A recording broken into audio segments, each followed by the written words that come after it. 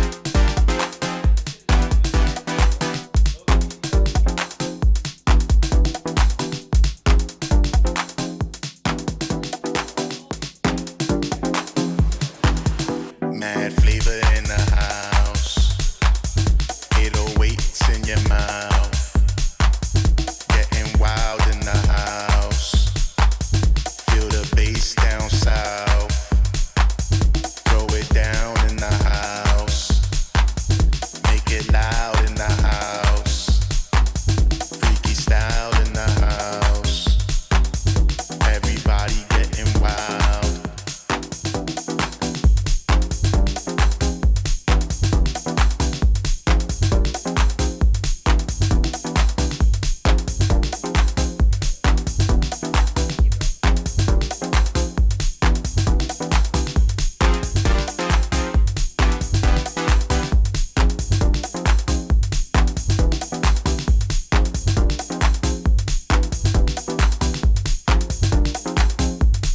Bad bitches in the house, freaky girls in the house, money spenders in the house, real groovers in the house.